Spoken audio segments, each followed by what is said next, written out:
Y bueno, bienvenidos a otro episodio de Susurros Podcast. Estamos el día de hoy en un capítulo, digamos, especial, ¿se puede decir? Un especial de Halloween. Sí, Por la que fecha especial. creo que teníamos que hacerlo, ¿verdad?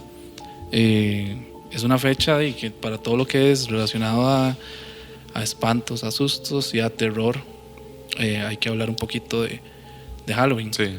Entonces, aquí estamos, vamos a hablar un poquito de la historia de Halloween y contar algunas cosas que han sucedido Algunos en esta fecha, ¿verdad? sucesos, crímenes y demás historias por ahí que tenemos. Juegos Sí. incluso que se pueden practicar en la comodidad del hogar en esta fecha tan especial para todos los que nos gusta el terror.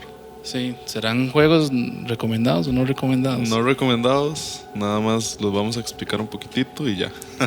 Sí, nada más tener mucho cuidado, recordar que de ese tipo de cosas que nosotros contamos acá, ¿verdad? No, a veces no recomendamos que las hagan. Sí, de hecho.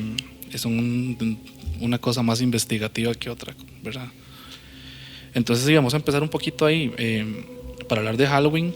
Había una vara que a mí siempre me ha parecido muy, muy curioso, y es cómo se saca de contexto a veces el Halloween, Sí. ¿verdad?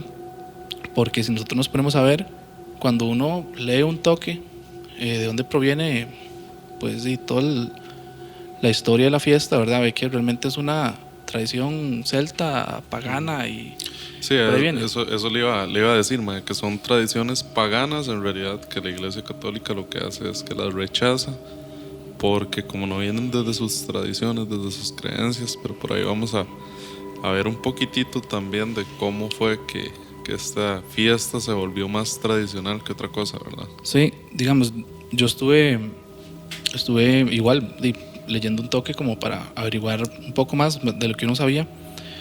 Y el Halloween realmente es una tradición celta. Creo que en español es Samhain o Samhain en inglés. Samaín en español, sí.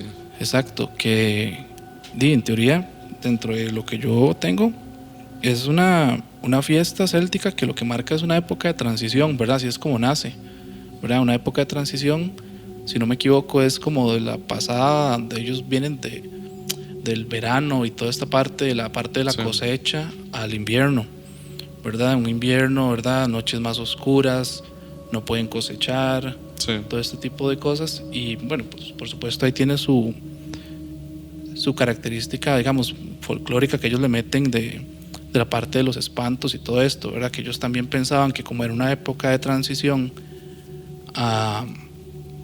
como a una etapa más oscura del año en general, ¿verdad? Que ese día particularmente se abrían portales y cosas de ese estilo. Sí, que realmente era una puerta para que los muertos, tanto los muertos como los vivos, cruzáramos de mundo, ¿verdad? Uh-huh. Para que los muertos caminaran entre nosotros y los vivos pudiésemos visitar la tierra de los muertos también. Sí, eso es bien chiva porque ahora, bueno, ahí creo que si nos ponemos a pensar en eso, la tradición latinoamericana más fuerte que tenemos en eso está en México, ¿verdad? En México, sí. Que es el Día de Muertos. Pero es muy similar y es muy, muy tuanis porque es muy parecida. Eso que vos estás diciendo, yo tengo entendido que todo este contexto que viene de que ellos incluso en esa época ya se disfrazaban y todo, Uh-huh. no disfraces como los de ahora, ¿verdad? Por supuesto. Pero dentro de lo que yo sé es que los celtas pensaban eso que vos estabas diciendo, Uh-huh. que en esa época particular o en ese día deambulaban los muertos o los espíritus libremente y que también uno, ¿verdad? En el mundo de los vivos podía de cierta manera volver a interactuar con los que ya partieron. Sí. Pero que así como se abría digamos algún tipo de puerta o portal para que familiares y espíritus y demás venían, también pueden venir cosas malas. Sí, de hecho, lo de lavar a los disfraces y las máscaras y todo esto, yo había escuchado y había leído por ahí también que se trata es precisamente de ocultarse para poder mezclarse con los muertos que ingresan o si se ingresa al plano de los muertos, poder estar oculto para que no reconocieran que se es un vivo también. Ok, esa parte yo no la conocía. Yo entendía que muchas de las personas que se, digamos, disfrazaban, creo que por aquí tenía apuntado que realmente no era como disfraces, sino que usaban como pieles de animales, cabello de animal, cosas de ese estilo. No un disfraz de nuevo como el que conocemos ahorita, ¿verdad? En las fiestas, como se hace ahora en esta época, pero que más bien era incluso hasta para ahuyentar algunos espíritus malignos. Sí, también. Entonces, como emular o verse de cierta manera como un espíritu malo o algo malo o feo, ¿verdad? Porque esa era dentro de lo que yo sé, la naturaleza de que ellos se disfrazaran. Entonces, cuando había un espíritu malo deambulando, pues simplemente se ahuyentaba porque no veía que era un ser humano, una persona, sino que percibía que era algún otro espíritu. Esa es otra de las partes que yo leí. Sí, que realmente viene siendo casi lo mismo, ¿verdad? Sí. Que viene como a simular que no son en realidad vivos en el plano terrenal, sino que son muertos en nuestro plano, ¿verdad? Sí. A mí por eso es que me llama mucho la atención. Bueno, yo no soy de celebrar mucho Halloween. Me llama la atención la vara de las películas y toda la mercadotecnia que se hace alrededor de la Halloween. mercadotecnia pues no me llama tanto la atención porque yo soy muy anticapitalista, o no sé cómo decirlo, pero digamos, como la época, la vara de las películas de terror, la vara de, no sé, en algunos lugares, ¿verdad? Algunas tradiciones que hay en el mismo Estados Unidos. A ver, yo no me gusta como esta vara de truco o trato, ¿verdad? Que también vamos a hablar un toque de eso, creo. Sí, pero es llamativo. A mí me llama la atención. Pero me llama más la atención todo este trasfondo, ¿verdad? Que hay mucha gente que no comprende y se va muy tal vez al lado religioso y ve que tal vez esto realmente es una tradición. Yo creo que tal vez vos y yo, que somos, aparte, bueno, músicos, como ya hemos dicho en este podcast, y también estamos metidos con el área de folclore, cuando uno se pone a ver una historia de estas, ve que realmente tiene una raíz folclórica, es decir, casi que se puede decir tradicional de un pueblo, ¿verdad? Que lo hacía por una creencia que tenían y no tenía nada que ver con varas negativas, era como una época de transición, digamos. Sí, era una época en realidad de la parte de que se daba el solsticio hacia el invierno, el cambio hacia el invierno, ¿verdad? Que se da. Realmente es una tradición bastante vieja. No sé si usted por ahí en lo que puede investigar puede averiguar que la tradición data desde incluso antes que Cristo, antes de la creación de la religión católica y demás. Es una tradición de más de 3.000 años atrás, que se daba literalmente para esto, para el fin del verano. Eso significa Samhain. Ese es el significado de Samhain, o de Samaín en español, como se le llama ahora, el final del verano. Era una época de transición, pero que rodeaba todo esto, el misticismo que existía en la época también, ¿verdad? Sí, ahí bueno, para como continuar y avanzar un toque en el tiempo, hay una parte en la que se convierte en lo que ya va siendo lo que conocemos un poquito más, que digamos es cuando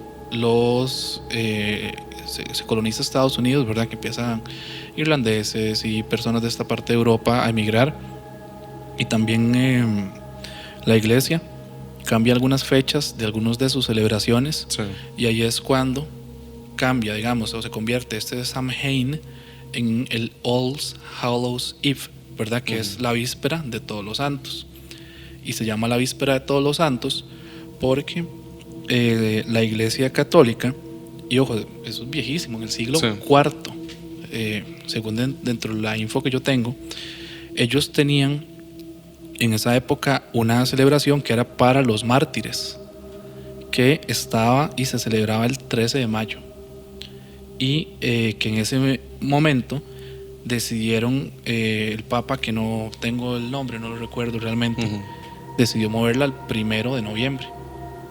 Entonces, con toda la combinación que se dio entre la parte celta más la religión católica, que se llevaron, ¿verdad?, todas estas personas que emigraron, entonces ahí es donde se convirtió en el All Hallows Eve, que es la víspera de Todos los Santos, porque el 1 es el día de los santos, de los mártires. La iglesia hace esto como para contrarrestar esta otra fiesta pagana, ¿verdad? Que se tenía, que se celebraba prácticamente en Irlanda y en algunos otros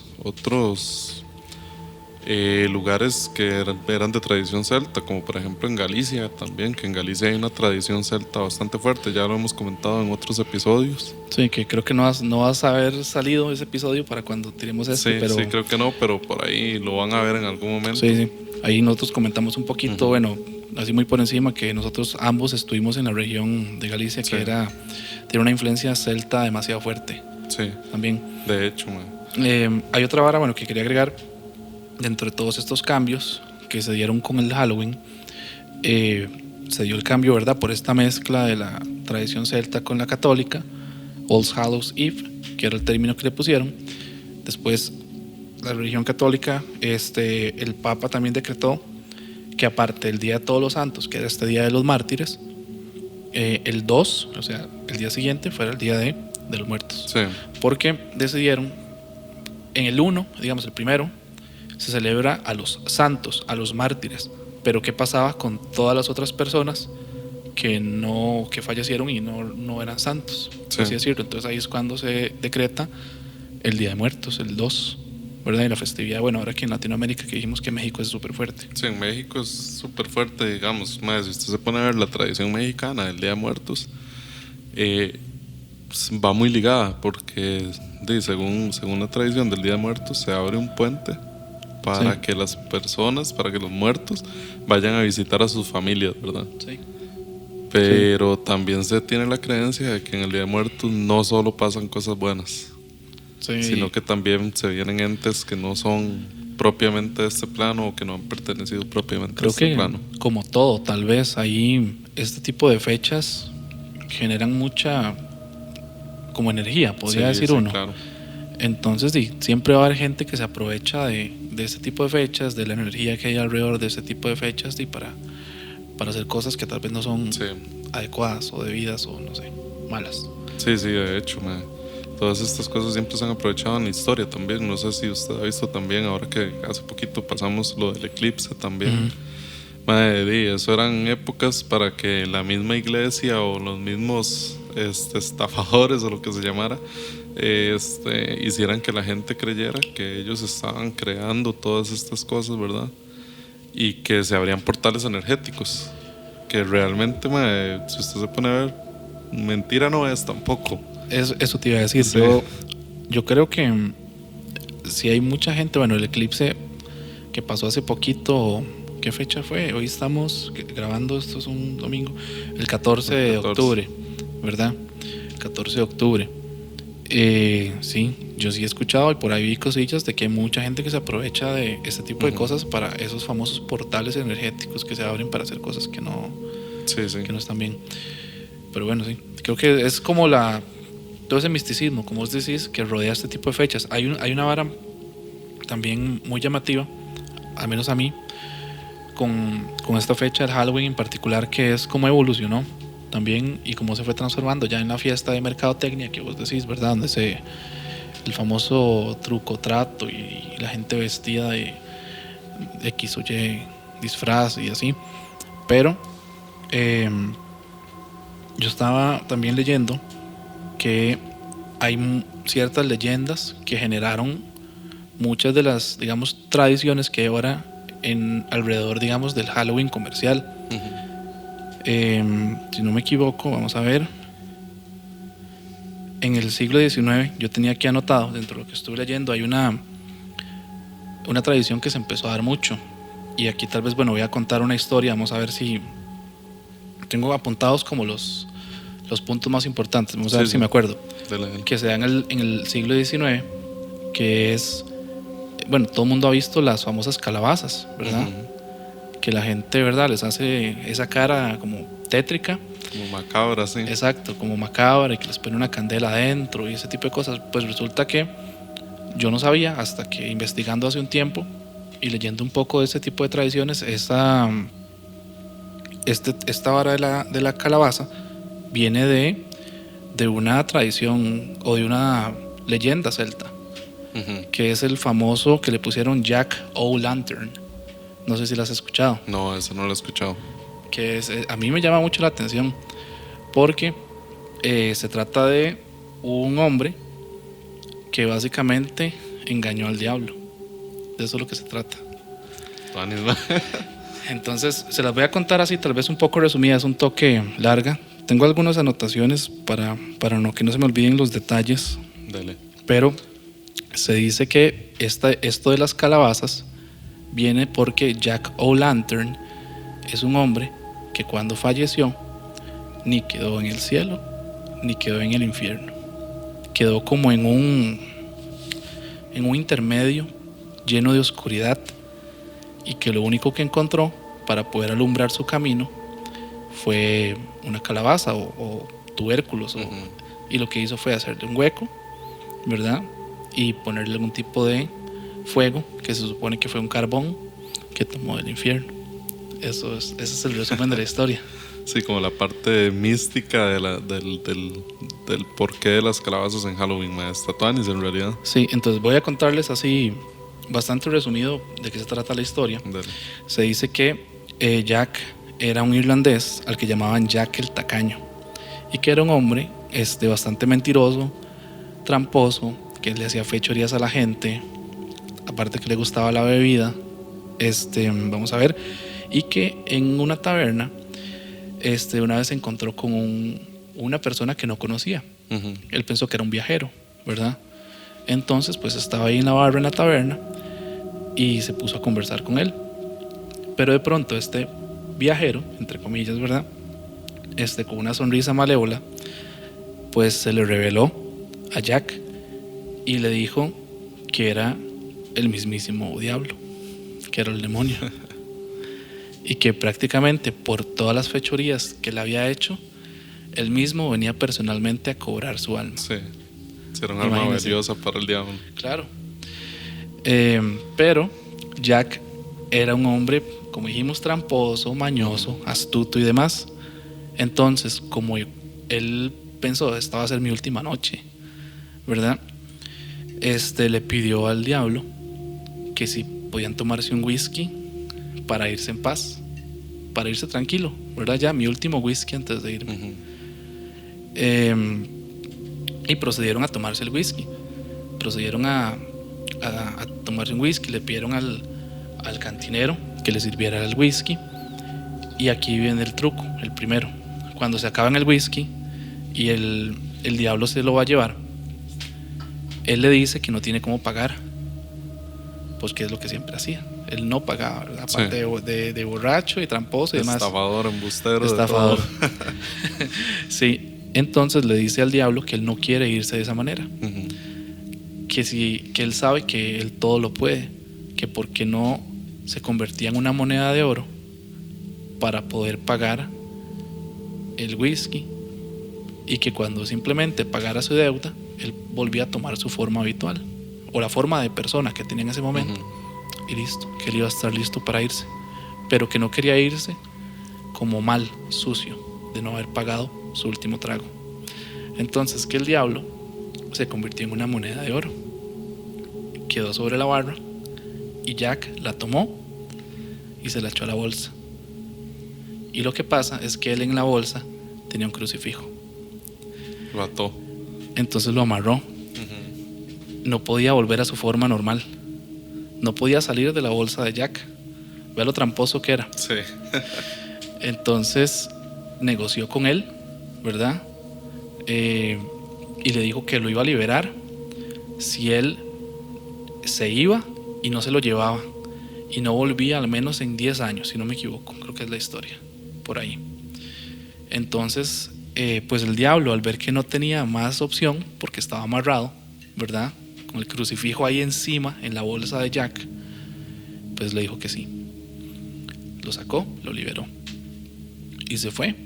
Y se dice que pues pasaron los años y Jack, adivine qué, siguió. Él no cambió para nada, sí. Siguió en sus fechorías, siguió siendo un hombre tramposo, siguió bebiendo de taberna en taberna, ¿verdad?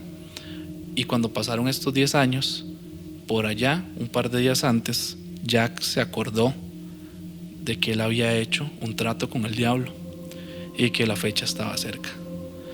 Y cuando el día llegó, lo esperó en un camino. Él sabía que iba a aparecer. Lo esperó en un camino donde había un manzano muy grande, un árbol enorme, con unas manzanas bien rojas, bien grandes. Y que se le apareció el diablo de nuevo a Jack. Y le dijo que sí estaba listo, que había pasado su tiempo ya.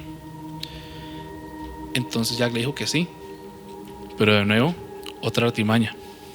Le dijo que está bien, pero que para antes de irse, no podía irse sin comer una de esas manzanas tan grandes que habían en ese árbol, principalmente las de arriba que no habían caído. Que si él podía subir y bajarle una de esas manzanas para él poder degustar esa manzana antes de irse con él. Y el diablo lo pensó. Ya lo había engañado una vez. Ya lo había engañado una vez, sí, ya me la hizo una vez. Sí.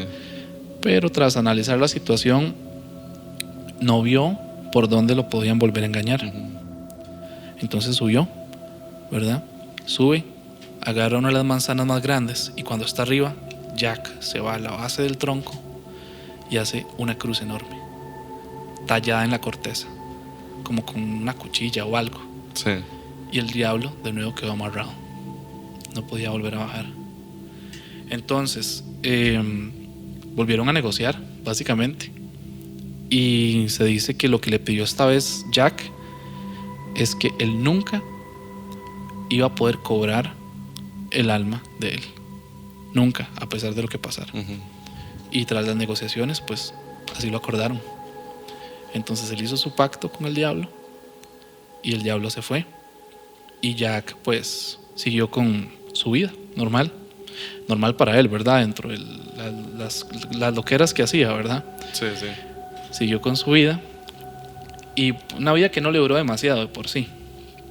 Y a los años él enfermó, se puso muy mal, siguió con su vida de fechorías y cuando murió, pues su alma empezó a subir para ser, ¿cuál es la palabra? O sea, ascendido al cielo. Sí, subió, pero como para ser evaluado, digamos, o a ver si él podía entrar al cielo.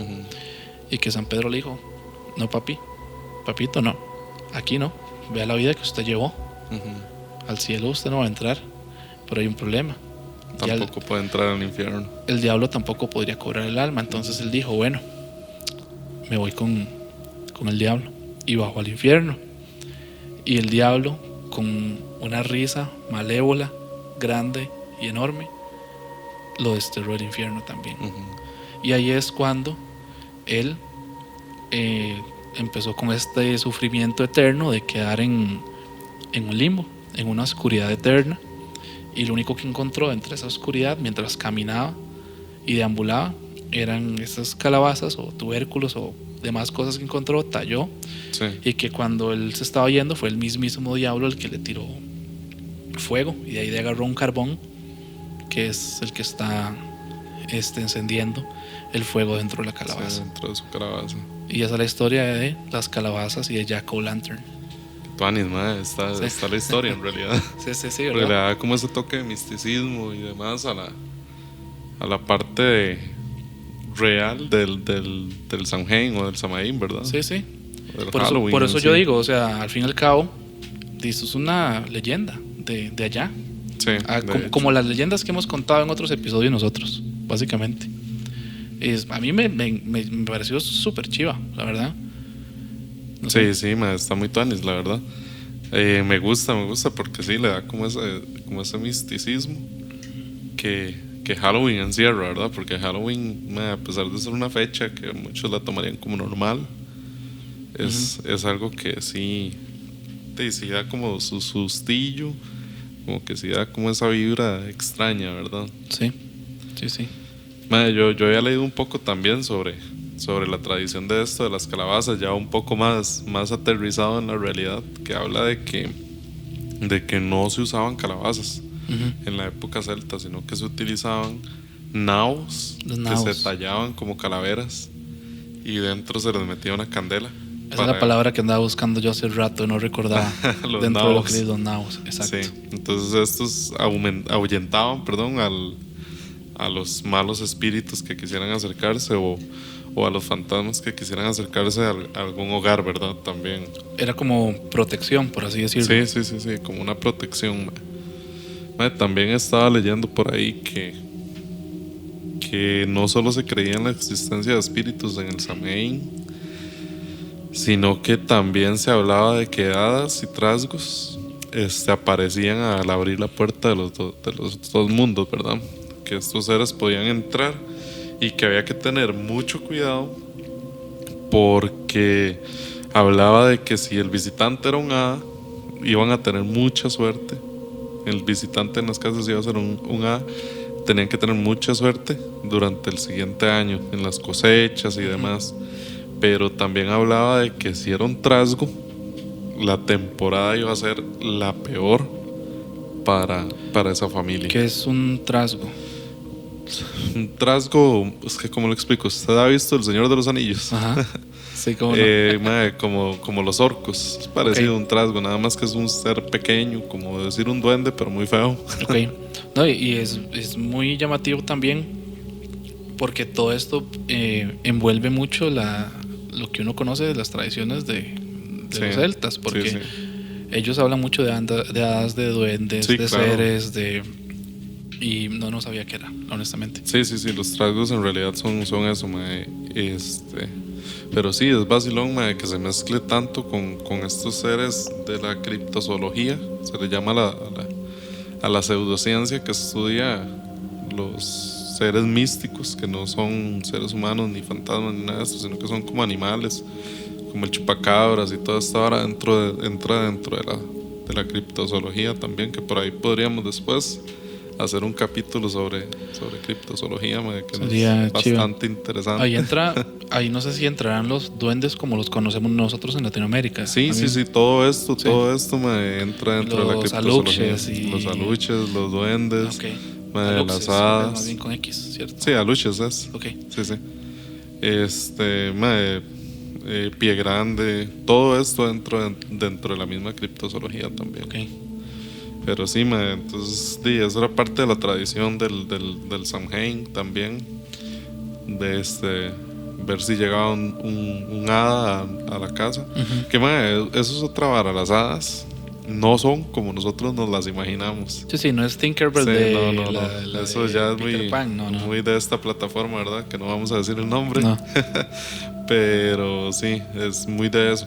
Las hadas en realidad eran bichos feos, extraños, que incluso se hablaba de que se comían chiquitos, que podían desvivir a seres humanos también con sus afilados dientes, pero que siempre han sido asociadas también con el favor hacia el ser humano, que si usted le cayó bien, tiene favor con el ser humano. Sí, todo el tema digamos, más popularmente, para decirlo, de conceder deseos. Sí, de hecho. Entonces, a pesar de que estas hadas de la historia concedían deseos, eran de este tipo también, que no son seres bonitos. Tengo una pregunta.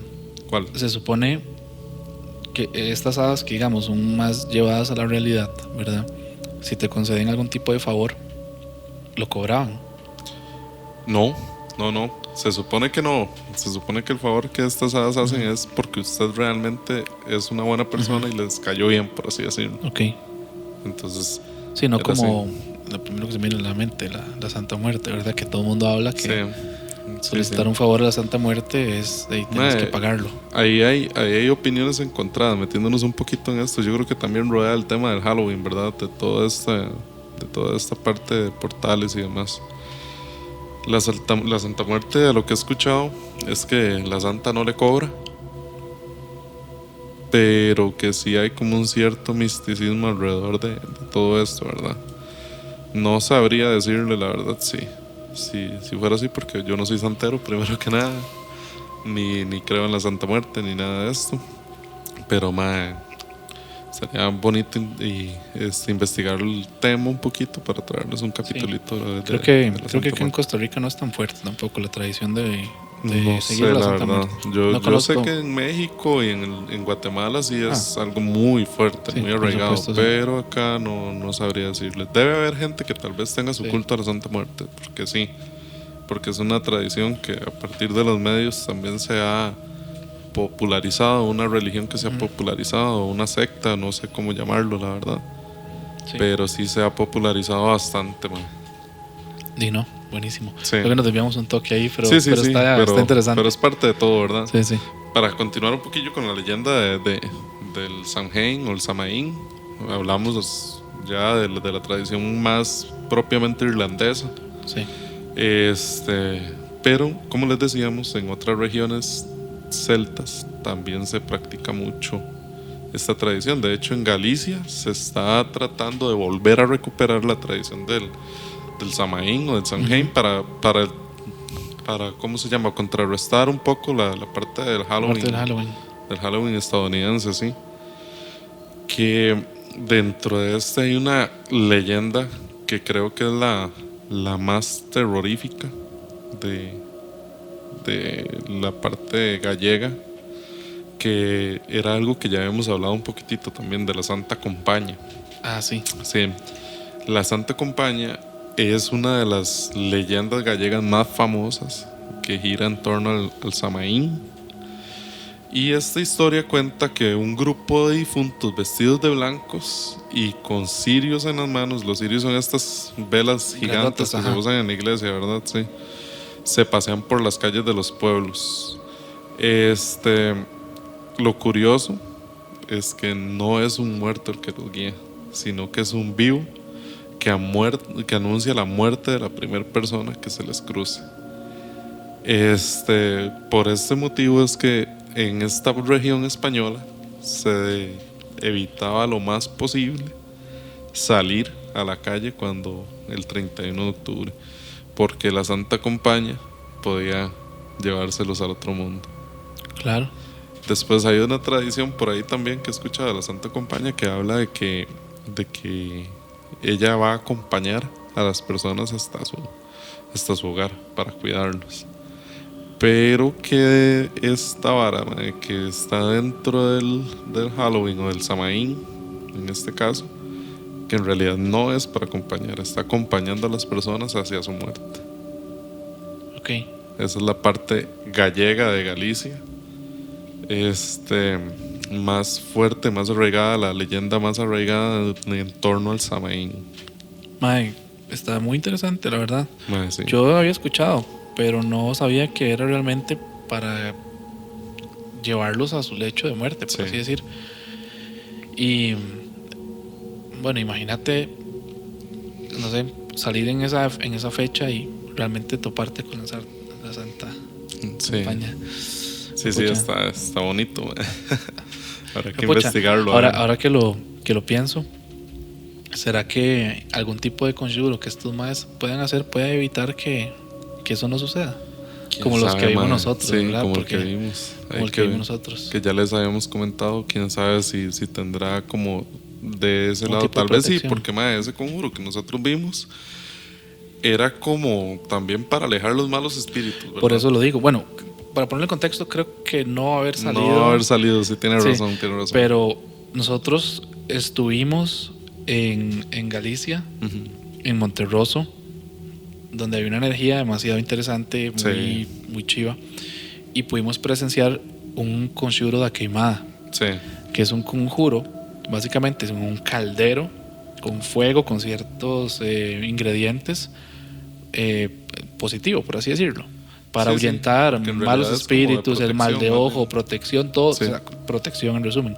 Entonces me llama mucho la atención porque por un lado tenemos una tradición como más oscura, y tenemos un tipo de conjuro, ¿verdad? Que creo que en el episodio que sigue lo vamos a explicar, no sé si es el que sigue, pero uno de los que va a salir, ¿verdad? Tenemos las bruxas y las meigas, que las bruxas y las meigas, una era negativa, la otra era positiva. No sé si es el que sigue después de esto, pero creo que sí. Entonces me llama mucho la atención si tal vez con un conjuro de estos, decimos conjuro porque está en gallego, ¿verdad? Sí, es en gallego.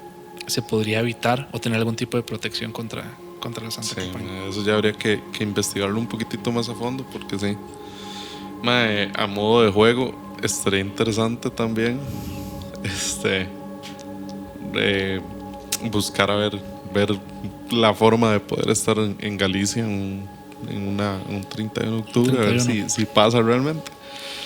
Y mae, conectando un poquito, hablando de juegos, yo le traigo por ahí unos juegos que pueden realizar los que se atrevan. No se los recomiendo, yo no lo voy a hacer, No. claramente.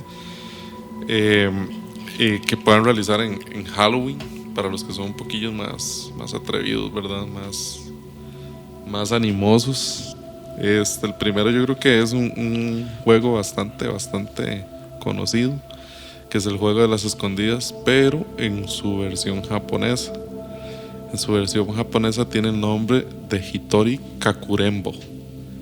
Hitori Kakurembo es en realidad un ritual para contactar con los muertos. Se va a jugar al escondite con una muñeca poseída por un espíritu. Desde ahí todo mal, ¿verdad? Ya ahí va todo mal, man. Completamente. Bueno, lo que se va a necesitar es una muñeca que tenga 2 brazos y piernas. Hay que quitarle todo el relleno. Todo lo que traiga por dentro hay que quitarlo. Y se va a reemplazar con arroz junto con un trozo de una uña. ¿Por qué con esto? No sé si usted ha visto que para rituales y demás, la mayoría del tiempo se habla de que hay que hacer una ofrenda, ¿verdad? Ya sea sangre, sea cabello, saliva, piel, uñas, piel, lo que sea, es una ofrenda, como para sellar ese pacto, ¿verdad? Por eso es que se pide un pedazo de una de las uñas. Se habla de que no es recomendable usar una muñeca que se parezca a un humano, porque la muñeca puede poseerse o ser poseída indefinidamente. Es decir, que no va a tener un límite de tiempo, sino que al ser un humano va a costar más que se salga de ahí, ¿verdad? Después tiene que coser la muñeca con un hilo rojo y envolver el hilo restante, el hilo que sobre, alrededor de la muñeca. De la muñeca de la persona, ¿verdad? Sí, no es la muñeca de... No, de la persona. El siguiente paso que se debe hacer es darle un nombre a esa muñeca. Y después se va a colocar en una bañera con agua fría. Una bañera grande con agua fría, se coloca la muñeca y usted tiene que correr a su escondite. Cuando usted va pasando, tiene que apagar todas las luces y encender el televisor. Tomar un sorbo de agua salada y no tragarlo, eso sí. Hay que repetir el nombre del peluche 3 veces y decir: es mi turno. Y hay que salir corriendo del escondite para buscar a la muñeca, que ya no va a estar en la bañera donde se había dejado. Cuando uno encuentre la muñeca, se le debe tirar el agua salada encima, dejarla secar y después quemar la muñeca para desechar los restos.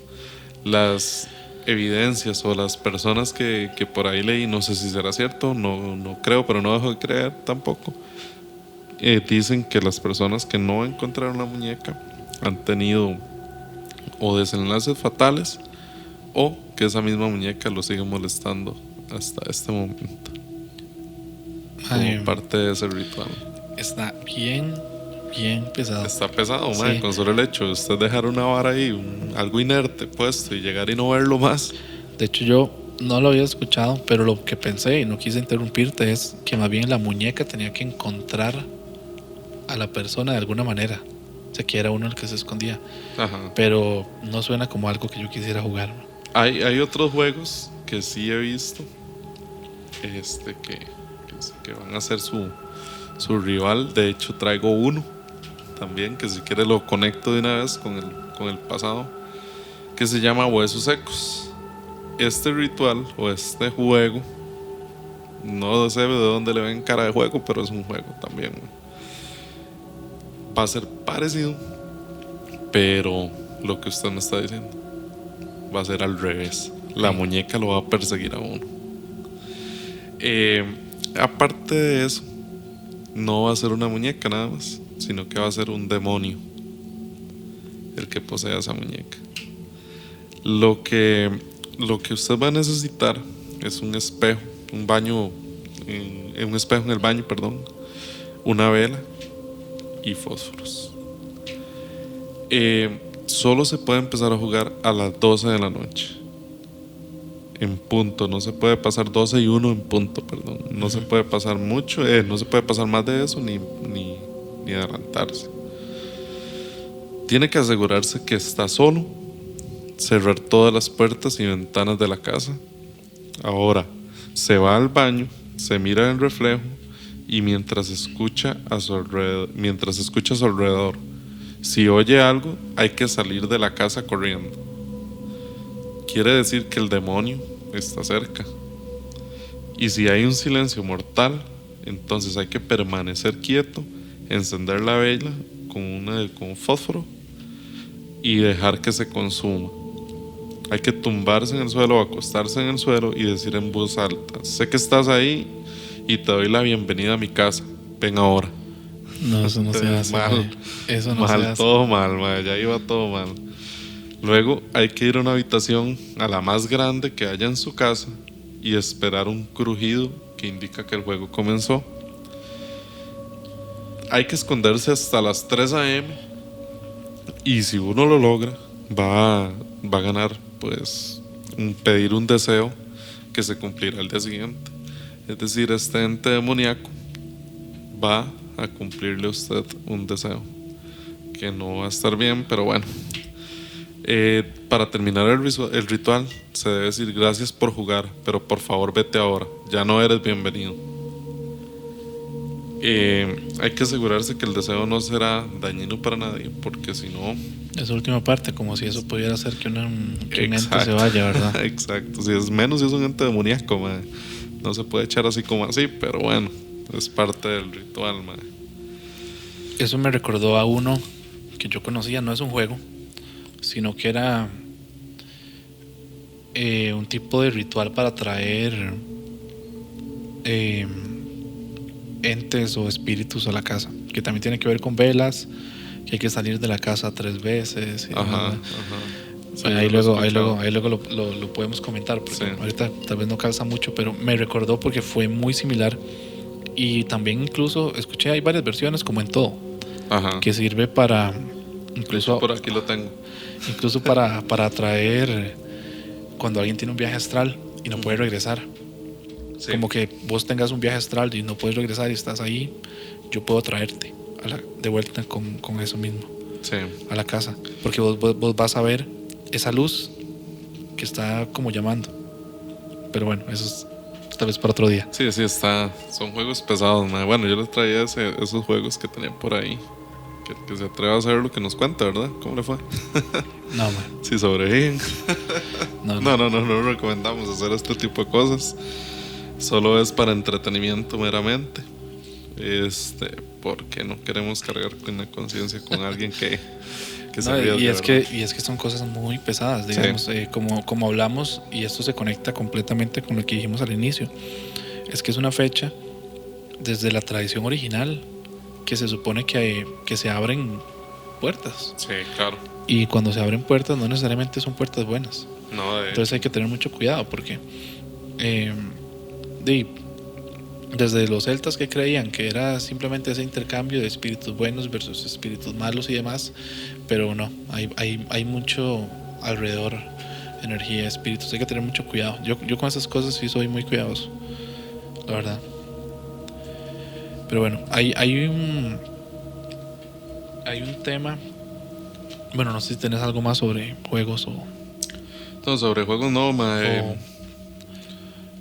Nada más, sí, estuve investigando un poco sobre la parte más oscura del terror en Halloween, que es el terror real, que es la parte de los desvivimientos que se han dado a través de la historia. No sé si usted por ahí ha investigado algo. No, de hecho, bueno, hay un tema que yo sí quería contar que me llamó mucho la atención.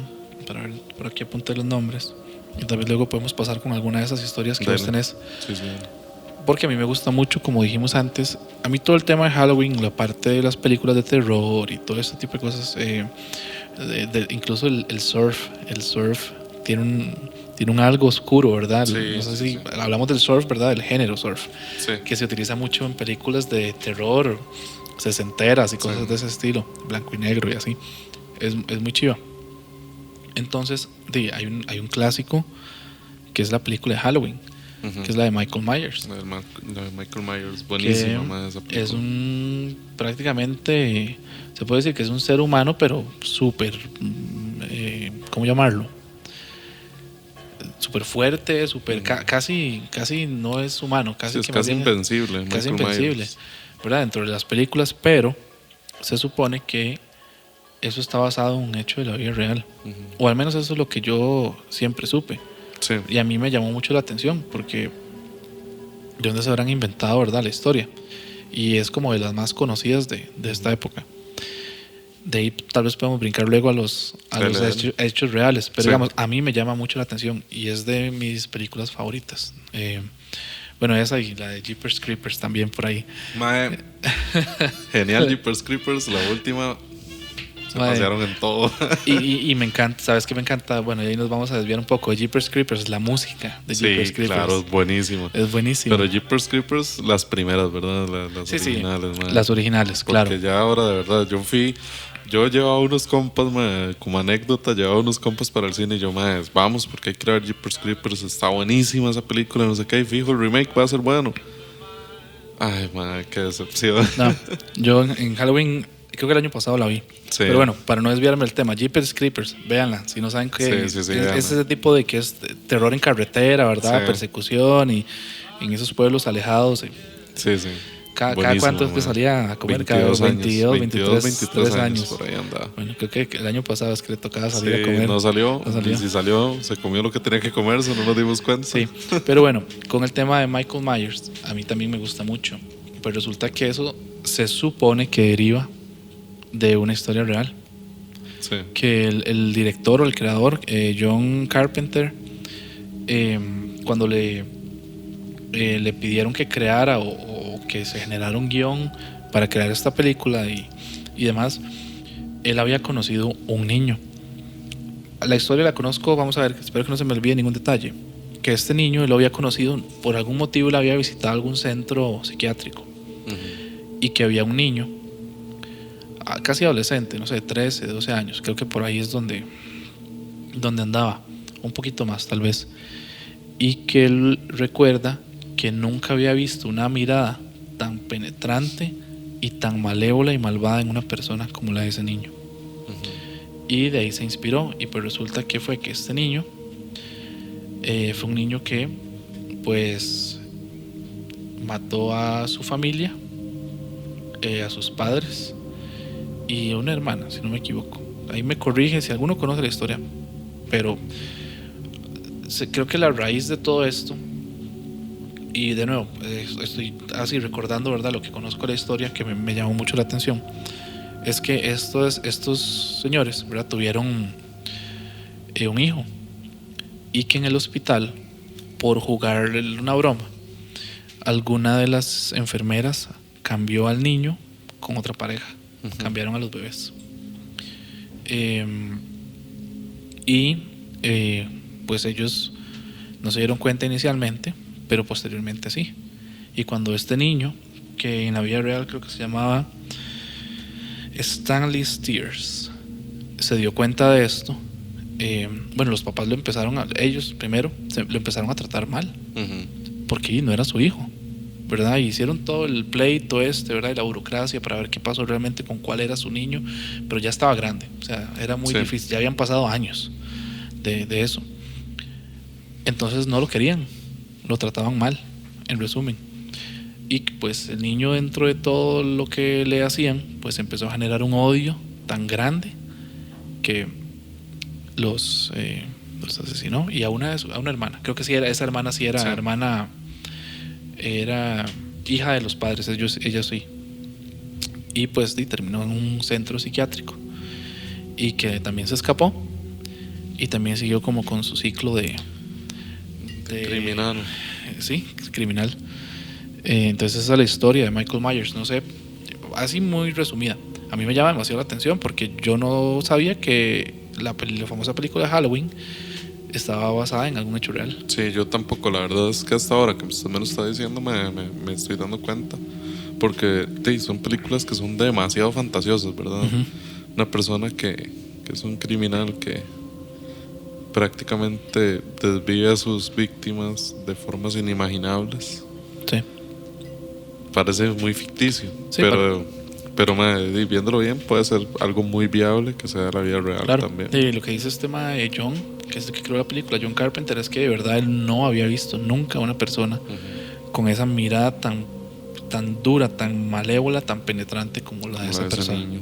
Es que era un niño, de 16 años. Menos, cuando estaba en el psiquiátrico tenía alrededor de 12, 13, si no me equivoco. Ya lo que yo conozco de la historia es que después se salió de ahí y él siguió. O sea, no frenó.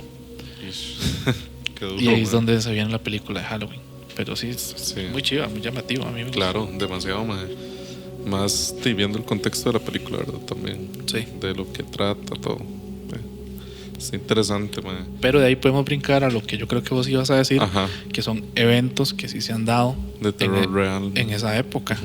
Que hay mucho loco, ¿verdad? Sí, claro, demasiado. Que ha hecho cosas feas, atroces en esa época. La primera historia que estamos hablando de niños, la primera historia que traigo me involucra la muerte de un niño también. Esta historia se llama La muerte de Timothy O'Brien, que es una historia real. Esta historia ocurrió en la Noche de Brujas de 1974, cuando Timothy salió a pedir dulces con sus amigos. A ellos los iba acompañando el padre de Timothy. Resulta que ellos iban pasando por todas las casas y había una que en particular que estaba con las luces apagadas. Entonces los niños pensaron que era parte del Halloween y demás, y se fueron a hacer el típico truco de... Trato. Sí, de Estados Unidos, de la tradición del Halloween, ¿verdad? Y cuando se acercan a esta casa, ven que no había nadie, entonces se devuelven. Pero, digamos, ellos se fueron hacia la siguiente casa. Entonces, el padre de Timothy se quedó en esta casa y después se fue para donde estaba el resto del grupo de niños, y les dio una cierta cantidad de dulces a cada uno y les dijo que en esta casa que no había nadie, en realidad sí había alguien, y que vio que él se quedó por ahí, entonces lo llamó para que le diera los dulces a los niños. Le repartió dulces a sus hijos, que no solo andaba con Timothy, sino que andaba con sus hijos y otros niños. Pero Timothy, en determinado lapso de tiempo, decidió que quería también un dulce, y su padre le dijo que se comiera uno de los que él les acababa de dar. El niño solo se comió un dulce, pero a las pocas horas de haberse comido el dulce murió. Este dulce, o este confite, como le llamamos acá en Costa Rica, tenía veneno, tenía cianuro. Ah, ok. Entonces el padre solo dijo que era que se los habían dado en esa casa, que extraño. Pero resulta que el padre de Timothy, llamado Ronald O'Brien, este señor se fue, lo investigaron, porque él decía que los dulces venían de ahí, pero el señor que vivía en esa casa tenía pruebas de que él estaba en una fiesta de Halloween en otro lugar. No había nadie en esa casa. Resulta que este señor Ronald O'Brien poseía deudas de más de $100,000, y acababa de comprar una póliza de vida para sus hijos. Entonces él se encargó... Y tenés que terminar la historia. Sí, él se encargó de hacer esto. Su idea era que los tres niños murieran, y el poder cobrar el seguro y salir de las deudas. Pero obviamente fue capturado y condenado a prisión, y lo ejecutaron 10 años después de ser capturado. Es una historia dura, fea, porque involucra a niños inocentes, ¿verdad? Que Sí. un hombre por querer zafarse de sus deudas tenía planeado semejante atrocidad. Y en Halloween. En Halloween. De Pucha, hecho, sí, esta historia me recuerda también en Monterrey, creo que fue hace unos cuantos años, no muchos, máximo 10, 15 años, que se dio mucho esto de que los niños pedían los dulces y cuando llegaban a comer tenían agujas, tenían navajillas, sí. tenían agujas contaminadas incluso con enfermedades de transmisión sexual. Sí. Eso yo Y recuerdo haberlo demás. visto por ahí. Sí, que muchos niños murieron por esto, ¿verdad? Sí. Pero pucha, esa sí está dura. Sí. Y es, a ver, no me la esperaba para nada, porque una de las cosas que yo sí he visto que se da mucho en esta época de Halloween, bueno, en Estados Unidos, si no me equivoco, hace unos años, no recuerdo cuándo exactamente, pero hasta se prohibió, por ejemplo, en algunos estados el uso de disfraces de payasos y cosas de ese estilo, porque creo que fue hasta motivado, bueno, por Pennywise. Sí, por la salida la salida de la película It, del remake que se hizo. Exacto, entonces había mucha gente que estaba asustando a otras personas en la calle, Sí. ¿verdad? Que iban por la calle, por la vereda en algún lado, por algún parque, y les salían vestidos de payaso o de payaso demoníaco con algún arma.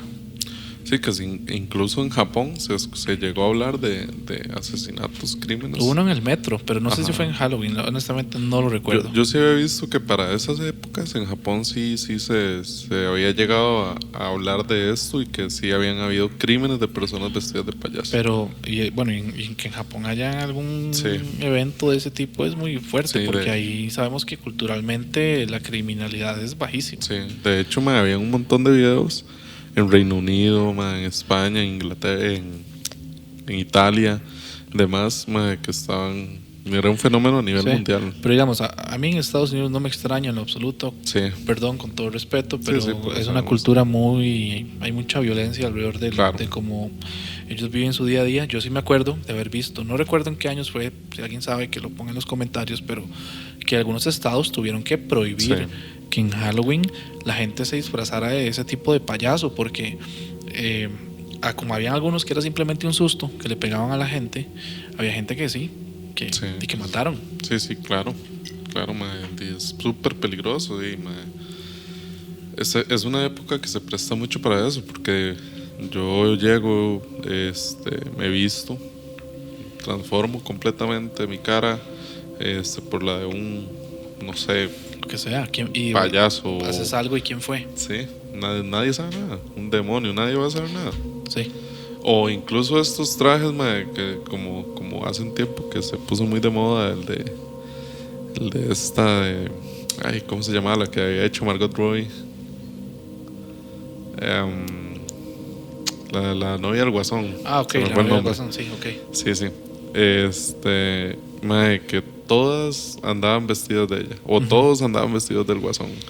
Entonces, entre tanta gente, ¿quién va a saber quién lo hizo? Sí. Nadie.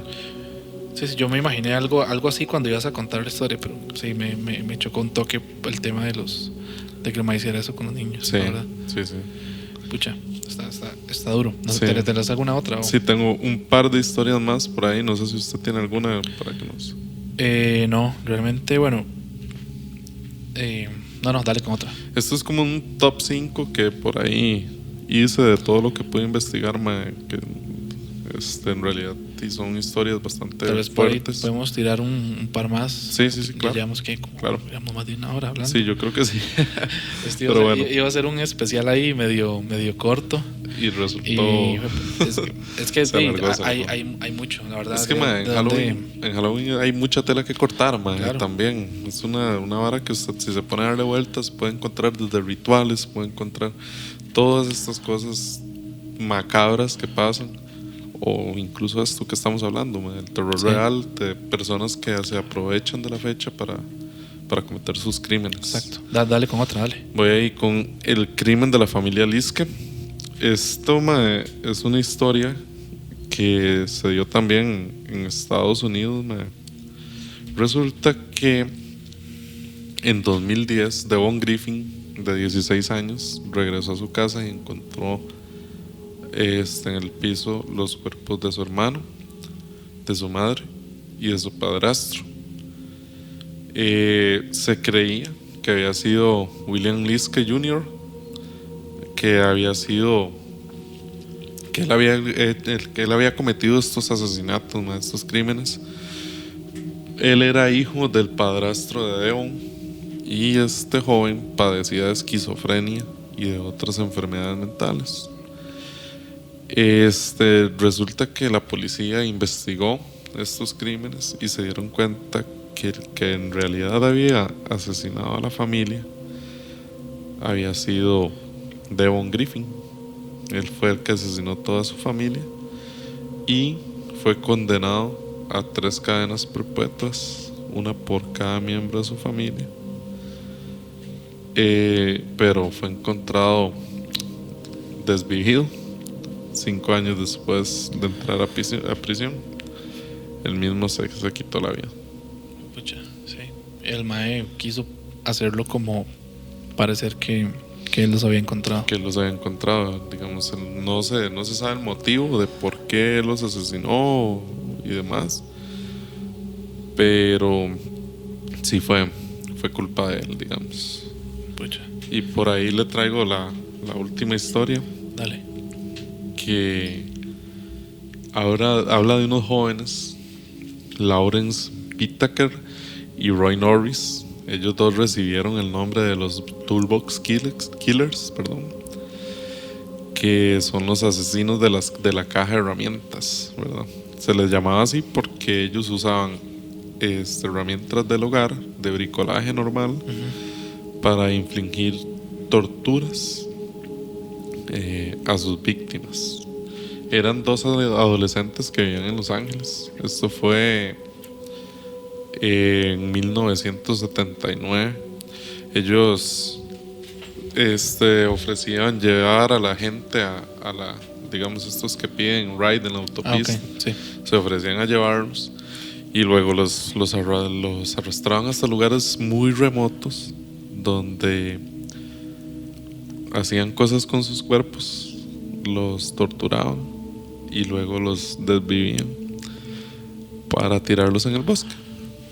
Eso nada más lo hacían por mero placer, porque les encantaba, sí, por diversión, porque les encantaba hacer todo esto.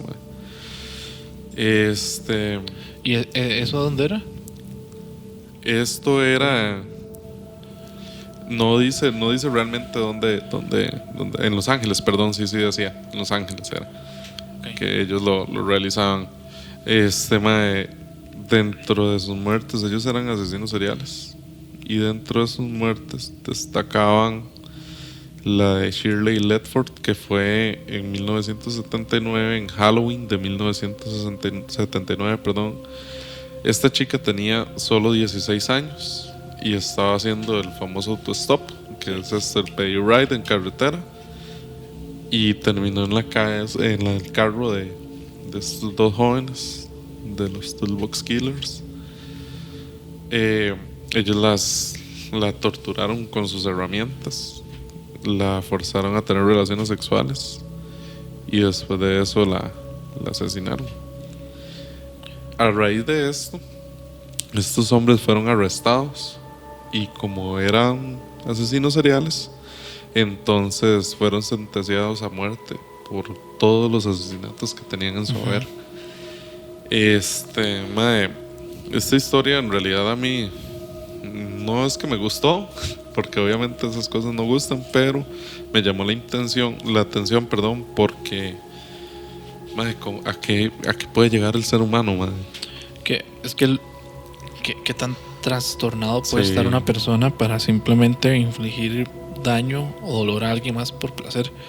Sí, es que ese es el problema, digamos. Bueno, y ahí hay que entrar mucho en el tema de la psicología, ¿verdad? Sí, claro. La psicología se dice que, ¿verdad?, que hay personas que pueden tener un perfil de asesino serial, de una persona desbalanceada mentalmente, todo este tipo de cosas, pero pucha, sí, es muy difícil. Que rajado, porque como que en Estados Unidos hay mucho de este tipo de historias, por ahí, bueno, volviendo al tema de Halloween y películas y demás, y sorry, es que a mí sí me gusta mucho ese tipo de películas también. No sé, se me vino a la mente, por ejemplo, por eso te pregunté dónde era, que eso se da mucho, pero en las zonas, digamos, rurales de Estados Unidos.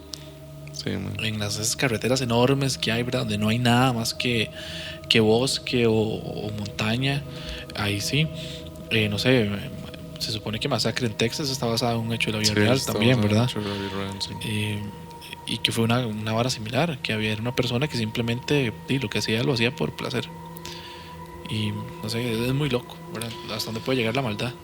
Sí, y también donde muchas personas en esta fecha tan representativa se pueden llegar a convertir y a transformar en sus demonios realmente, man. Sí. Yo creo que de mi parte voy con esta historia, iríamos cerrando porque si el episodio ya nos quedó un poquillo largo. No, súper bien, la verdad. Yo creo que, como yo dije al inicio, teníamos que hablar de Halloween sí o sí. Porque es una fecha dentro de todo este tema del terror y el horror y lo paranormal, que es muy llamativa, muy fuerte. Nada más, mae, para recordarles, bueno, para hacerles saber también a los que no son de Costa Rica, que por ahí hemos estado viendo que nos están siguiendo bastante gente de México, mae, también. Muchísimas gracias, de verdad. Sí. Pero en Costa Rica nosotros no celebramos el Halloween como se celebra realmente en otros países. En Costa Rica nosotros tenemos el día tradicional de la mascarada costarricense. Que si usted se pone a ver, vamos por ahí dentro de lo mismo, ¿verdad? Pero la máscara costarricense son máscaras de demonios, de personas, de un montón de cosas. Ha cambiado mucho porque sí. Se supone que he dicho que trajes eso a la mesa porque yo iba a hablar un poco de eso también, como para amarrar el tema del episodio. De nuevo, donde nosotros hacemos esto, en la zona en la que estamos, es una de las zonas, de las 3 al menos, más fuertes del país en lo que es la parte de la tradición de la mascarada. Que la otra es Escazú, que curiosamente, qué curioso que tiene que ver también mucho con la parte de brujas, que por ahí hemos hablado o vamos a hablar en otros episodios, y se basaba mucho en brujas, en espectros, en fantasmas, en el diablo, etcétera, retratado en mascaradas, que prácticamente son máscaras hechas a mano y con un cuerpo muy grande. Y hay una vara muy curiosa con eso. Se supone, ¿en qué año fue que lo hicieron ya como una fecha oficial para, creo que el gobierno, no recuerdo, perdón, me siento tan mal de no acordarme, pero ahí lo vas a buscar. Voy a buscarlo ahí para se supone que una de las cosas que había hecho el gobierno fue que había instaurado la fecha del 31 como la fecha de la mascarada tradicional costarricense, para muy parecido a lo que estábamos hablando, ¿verdad? Contrarrestar un poco el tema de Halloween, lo cual a mí me parece genial, porque a mí también me gusta mucho el Halloween. Es una fecha muy, muy chiva, la verdad. Perdón que lo interrumpa, nada más para dejarlo en claro. Se declaró el 31 de octubre de 1996 por la iniciativa del Comité de Cultura Aqueserrí. Ese fue el año que se declaró. Ok, buenísimo. Sí. Y a mí me parece que es chivísima. Y para combatir un poco también, ¿verdad? La globalización y el tema de Halloween y la influencia que puede haber, ¿verdad? Las tradiciones locales. A mí me parece súper bien. Sí, claro. Aquí en donde nosotros somos de Acerrí, de hecho este año y cae martes, ¿verdad? Sí, este año cae martes. Y ahí desfiles y todo. Bueno, y lo que iba a decir, antes de que se me olvide, al menos aquí en el país se supone que es una tradición heredada de España, de las famosas máscaras gigantonas, ¿verdad? Sí. Que no recuerdo el nombre, que tienen en algunas regiones de España, ¿verdad? Pero que son enormes, son como son máscaras gigantes de 3 metros, una cosa así, que en un desfile por ahí, en uno de esos festivales que anduvimos vos y yo, ahí vimos unas, ¿verdad? También. Sí, claro. Pero sí, eso me parece que es muy importante para que cerremos el episodio con un poquito de la cultura y el folclore tradicional costarricense también, ¿verdad? Sí. No buenísimo. Dejarlo de lado. Buenísimo. Y acompañado de la cimarrona, por supuesto. Nada más, antes de finalizar, para agradecerle a todas esas personas que nos han estado viendo en nuestros episodios, de verdad, eso significa mucho para nosotros. Pero también queremos recordarles que nos sigan en nuestras redes sociales y acá en YouTube o en Spotify, donde nos estén viendo en Spotify, que nos den las estrellitas por ahí.